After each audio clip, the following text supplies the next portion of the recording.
ஓம் சாய்ராம், ஜெய் சாய்ராம். என் அன்பு குழந்தையே, உன்னை நான் தானே தேர்ந்தெடுத்தேன். உன்னை வணங்கச் செய்தேன் அல்லவா? அப்படி இருக்கும்போது உன் கர்ம வினைகளை தீர்க்கவும் நல்ல வழிகளை நான் சொல்ல மாட்டேனா? உன் கர்ம வினைகளையும் நான் தீர்க்கச் செய்வேன். விரைவில் உன் மனக்கவலைகள் எல்லாவற்றையுமே அகற்றி உன்னுடைய வாழ்வை அமைதியாக மாற்றித் தருவேன். நீ நீண்ட நாட்களாக எதிர்பார்த்த ஒன்றை நான் உனக்கு தரப்போகின்றேன். மகிழ்ச்சியோடு நீ இருக்கப் போகின்றாய். உன்னுடைய பிரார்த்தனை மற்றும் விரதத்தின் பலனாக உனக்கு தருவதற்காக நான் ஒன்று எடுத்து வைத்திருக்கிறேன். விரைவில் உனக்கான சரியான காலங்கள், சூழல்கள், நேரங்கள் எல்லாம் உருவாக்கப்பட்டு அது உன் கையில் வந்து சேர்க்கப்படும். அது என்ன என்று யோசித்து பார்க்கிறாயா? அது நீ என்னிடம் விரும்பி கேட்டது. எப்போது தருவாய் அப்பா என்று என்னிடம் ஏக்கத்துடன் கேட்டது. அது உனக்கு கிடைக்கும் நேரத்தையும் காலத்தையும் சரியான சூழலையும் உருவாக்கி கொண்டிருக்கிறேன். அதெல்லாம் கூடி வரும்போது நிச்சயம் உன் வாழ்க்கையில் அது சேர்க்கப்படும். உன் கையில் அது கொண்டு வந்து கொடுக்கப்படும். உனக்கு எது கிடைக்க வேண்டுமோ அது யார் தடுத்தாலும் உன் அப்பா விட மாட்டேன். அது உன் கையில் வந்து சேரும் வரை நிதானமாக இருக்க வேண்டும். நீ உன்னுடைய விரத காலங்களில் முன்பை விட நல்ல முறையில் நான் உன்னோடு இருப்பதை நீ நிச்சயம் உணர்ந்திருப்பாய். உண்மைதானே? உன் பிரார்த்தனை விரதத்தின் பலனாக நான் உனக்கு கொடுக்கப் போவதை யாரிடமும் சொல்லாமல் பத்திரமாக வைத்துக்கொள். அது உனக்கு மட்டுமே தெரிந்த ரகசியமாக இருக்கட்டும். யாரிடமும் இந்த ரகசியத்தை நீ வெளிப்படுத்தி விடாதே.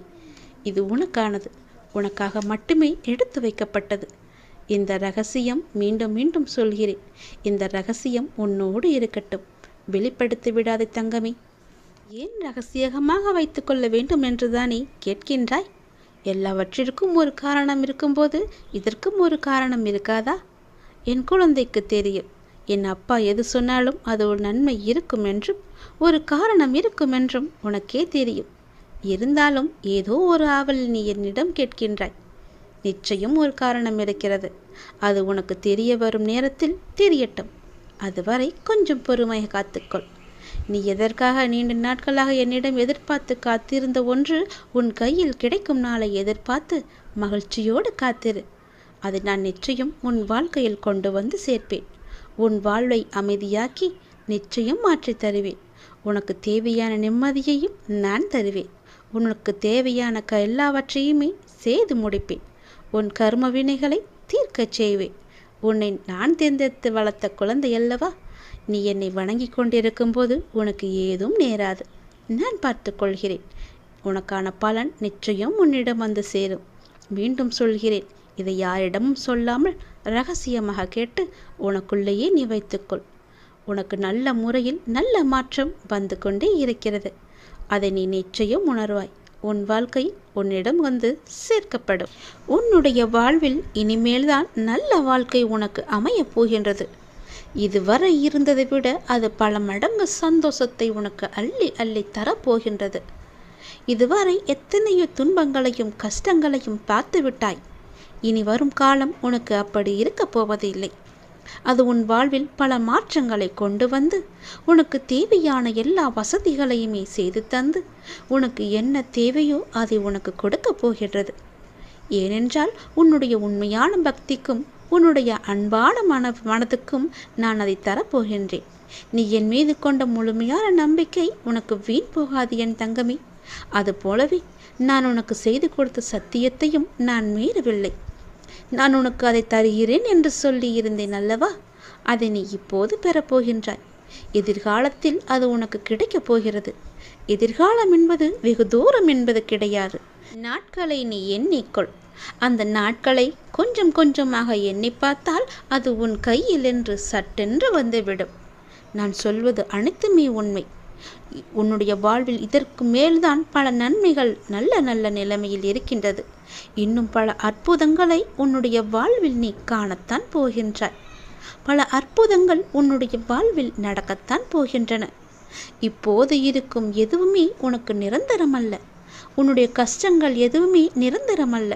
உன்னுடைய கஷ்டங்கள், துன்பங்கள், கடன் பிரச்சனைகள் எல்லாமே உன்னை விட்டு தூர ஓட போகிறது. ஏனென்றால் என்னை நீ வழிபட ஆரம்பித்து எத்தனை எத்தனை நல்ல வினைகளை எல்லாம் நீ செய்திருக்கின்றாய். அவையெல்லாம் நிச்சயமாகவே நல்ல பலனை உனக்கு தரப்போகு. உன்னை நான் பாதுகாத்து கொண்டே வருகின்றேன். உனக்கான நல்ல நல்ல சூழல்களை எல்லாம் அமைத்து வைத்திருக்கின்றேன். நல்லது உன் வாழ்வில் நடக்கப் போகின்றது. நிச்சயமாகவே உன்னுடைய வாழ்க்கை எண்ணி நீ மகிழ்ச்சியில் துள்ளி குதிக்கப் போகிறாய். நான் இருக்கின்றேன். எதற்கும் நீ பயப்படாதே. நான் உன்னை என் கைக்குள் அரவணைப்பாக வைத்து பாதுகாத்து கொண்டிருக்கிறேன். என்னை மீறிதான் எதுவாக இருந்தாலும் உன்னை நெருங்கும். அது நன்மையாக இருக்கட்டும், தீமையாக இருக்கட்டும், என்னை மீறிதான் அது உன்னிடம் வரும். சொல்வது எல்லாமே உன்னுடைய எதிர்கால வாழ்வை என்னைதான் நான் சொல்லி கொண்டிருக்கின்றேன். யாரிடமும் போய் கைரேகையோ ஜோசியமோ எதுவும் பார்க்காதே. ஜாதகம் எல்லாம் பார்க்காதே. ஏனென்றால் உன்னை படைத்தவன் நான். உன்னை படைத்தவ எனக்கு எது எப்போது எங்கே தர வேண்டும் என்பது மட்டும் எனக்கு தெரியாதா? தேவையில்லாமல் உன் விதியை மாற்றுவேன் என்று சொல்லி பலரிடம் போய் நீ ஏமாந்து நிற்காதே. உன் விதி என்னுடைய கையில் இருக்கிறது. உன்னுடைய வாழ்க்கை என்னுடைய கையில் இருக்கிறது. அதை நல்லபடியாக மாற்றி அமைப்பது என்னுடைய பொறுப்பு. நீ எதை எதிர்பார்த்து காத்திருந்தாயோ, எதை நான் பெற வேண்டும் என்று காத்திருந்தாயோ, அது உனக்கு கிடைக்கப் போகிறது விரைவாகவே. நீ எதிர்பார்த்ததற்கு மேலாகவே பல நல்ல நல்ல அறிகுறிகள் எல்லாம் உனக்கு தென்பட்டு அது உன் கையில் வந்து சேரும் நாளையும் நீ தொட்டு விட்டாய். விரைவில் அது உன் கையில் கிடைக்கும். நீ எதிர்பார்க்காத ஒன்று உன் வாழ்வில் நடக்கப் போகிறது. நீ எதிர்பார்ப்பதற்கு அல்ல, நீ பெறுவதற்காகவே அதை நான் உனக்கு கொடுத்து விட்டேன். எதிர்ப்பதற்கு அல்ல, பொறுப்பதற்கே தைரியம் உனக்கு வேண்டும். கொஞ்சம் பொறுமையாக இரு. உறுதியான நம்பிக்கை கொள். இன்று கிடைக்காவிட்டால் நாளை கிடைக்கும் என்று காத்திருந்து எதிர்பார்த்திருந்தாய் அல்லவா? அது உனக்கு நடக்கப் போகிறது. அப்படி நாளையும் கிடைக்காவிட்டால் மறுநாள் கிடைக்கும் என ஒவ்வொரு நாளையும் நீ கடந்து வந்து கொண்டே இருந்தாய். உனது எதிர்பார்ப்பை தாண்டினாலும் கிடைக்காத போது ஒரு நாள் நிச்சயம் கிடைக்கும் என்ற நம்பிக்கையோடு என் மீதான முழுமையான நம்பிக்கை வைத்து எனக்காக காத்திருந்தாய் அல்லவா? அதனால் நிச்சயம் உனக்கு அந்த பல வெகுமதிகளை நான் அள்ளி அள்ளி தரப்போகின்றேன். எல்லாம் இருள் சூழ்கின்ற நேரமாய் உன்னை துரத்தி வந்தது. கவலைப்படாதே, இனி அது நடக்காது. அத்தனையும் வீழப்போவது உறுதி. உன்னுடைய வாழ்வில் இன்னும் எத்தனை நாள் இந்த வேதனையும் துக்கமும் என்று காத்திருந்தாய் அல்லவா? உன்னுடைய கேள்விக்கு உன் வழியின் ஆதங்கத்தையும் நான் உணர்ந்தேன். உன்னுடைய கழுத்தை நெரிக்கும் எல்லா விஷயங்களும் என் கையால் தான் முடியப் போகின்றது.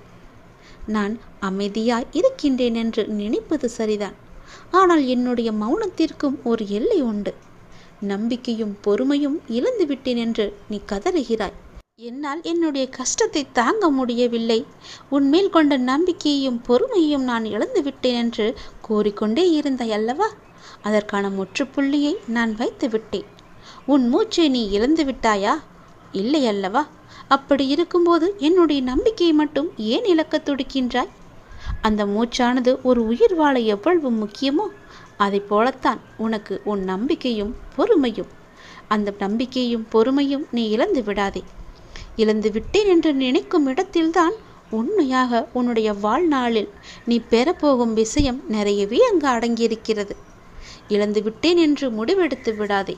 முற்றுப்புள்ளி வைத்து விடாதே. இன்னும் உன் வாழ்க்கை தொடர இருக்கின்றது. நல்லபடியாக மாற இருக்கின்றது. ஒவ்வொரு சூழ்நிலை என்பது உனக்கு மட்டும்தான் வகுத்தப்பட்டிருக்கிறது. என்னால் என் பிள்ளைக்கு அதனை ஒரு நிமிடத்தில் மாற்ற முடியும்.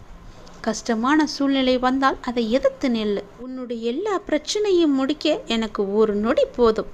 சில நேரங்களில் கூட முடித்து விடுவேன். சில நிமிடங்களில் கூட முடித்து விடுவேன். ஏன் சில நாட்கள் கூட ஆகலாம்.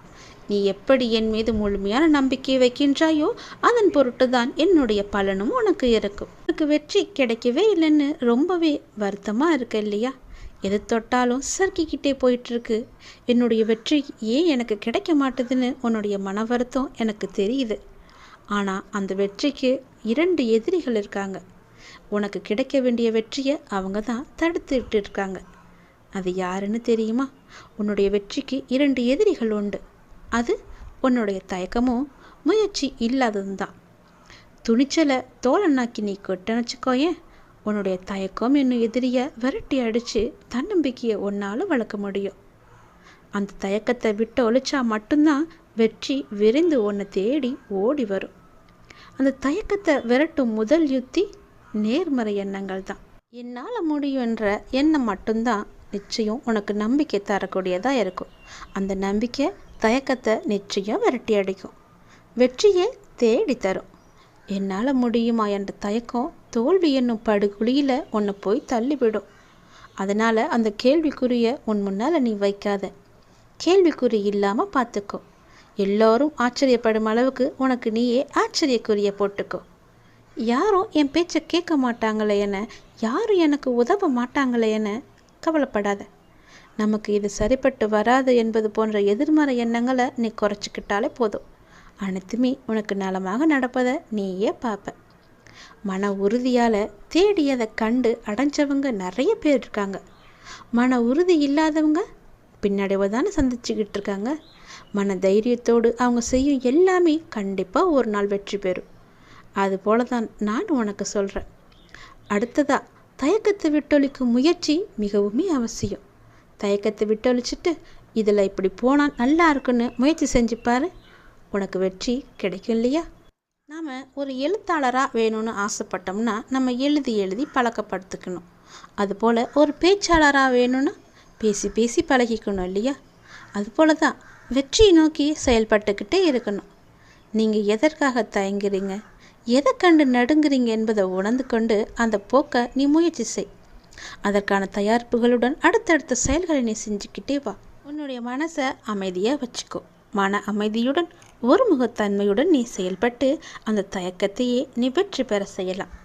சோர்வாக இருப்பது, தயங்குவது, பின்தாங்குவது, ஆர்வம் குறைவாக இருப்பது, இது நம்மால் முடியுமா என சந்தேகிப்பது, முடிவெடுக்க முடியாமல் தயங்குவது, தன்னம்பிக்கையின்றி பேசுவது, செயற்படுவது எல்லாமே துணிவு இல்லாதது தான் அதற்கான காரணம். இதை தருவதும் தயக்கம்தான். தயக்கத்தை நீ முதல்ல விட்டொழிச்சிடு. துணிச்சல் தானாக வரும். நம்மளால் முடியாதது வேற என்ன இருக்குது? நாம் ஏன் அவனுக்கு பயப்படணும்? அவன் யார்? நான் எதுக்காக அவனுக்கு பின்னாடி ஓடணும்? முன்னாடி ஓடினா என்ன? அவனை விட நான் முன்னேறி வரணுன்ற நம்பிக்கையும் தன்னம்பிக்கையும் முயற்சியும் உன்னிட்ட இருந்துச்சுன்னா கண்டிப்பாக நீ வெற்றி பெறுவ. நெப்போலியன் கூட ஒரு நாட்டை பிடிப்பதற்காக தன்னுடைய படை வீரர்களை ஆற்றை கடந்து படகில் அழைத்துட்டு போனாராம். ஆற்றை கடந்ததும் படகுகளை எரிக்க சொன்னாராம். வெற்றி பெறாமல் புறமுதுகு காட்டி வந்தால் நாடு திரும்ப முடியாதுன்னு வீர மனப்பான்மையை வீரர்களின் மனதில் பதிய வைக்கத்தான் அவர் இப்படி செயல்படுவாராம். இது நிச்சயமாக எதிரிகளை வீழ்த்த வேண்டும் என்ற வைராக்கியத்தை அவங்களுக்கு வர வச்சுதான். இது நெப்போலியனின் வெற்றி ரகசியங்களில் இது ஒன்று. நீங்கள் உங்களை பூனையாக நினச்சி கொண்டா பூனை தான், அதை சிங்கமாக எண்ணிக்கொண்டா நீங்கள் பெரிய சிங்கம் இல்லையா? அதாவது மனம் எவ்வளவு துணிச்சலை கொண்டு இருக்குதோ அந்த அளவு தான் உங்களுடைய வெற்றியும் இருக்கும். நெப்போலியன் மட்டுமல்ல, தயக்கம் தவிர்த்து துணிச்சலுடன் செயல்பட்டவர்கள் எல்லாம் இன்று வெற்றியாளர்களாகவும் வரலாற்றை மிகவும் இடம்பெற்றவர்களாகவும் இருக்காங்க. தயக்கத்தை தாங்கும் மனநிலையை அழிச்சா நீ மகிழ்ச்சியாக வாழலாம். பொறுமையை கையாண்டுக்கோ. நம்பிக்கை உனக்குள்ளே வச்சுக்கோ. தைரியத்தை உனக்குள்ளே வளர்த்துக்கிட்டே வா. நிச்சயம் உன் வாழ்க்கை தோல்வியில் முடியாது, வெற்றியில் தான் முடியும். முகமலர்ச்சியோடு நம்பிக்கையோடு ஒவ்வொரு நாளையுமே நீ துவங்கிப்பார். உன் வாழ்க்கை என்னுடைய கையில் மட்டும் இல்லை, உன்னுடைய வாழ்க்கை உன்னுடைய கையில் தான் இருக்குது. அதை நீ எப்படி எடுத்துகிட்டு போகிறன்றதுல தான் அது இருக்குது. சந்தோஷமாக எடுத்துகிட்டு போனீன்னா உனக்கு சந்தோஷமான வாழ்க்கை தான் கிடைக்கும். அதை எதிர்மறையோ மனசுக்குள்ளே வச்சுக்கிட்டு நேர்மறையை தவிர்த்து விடாத. நல்லது நடக்கும்.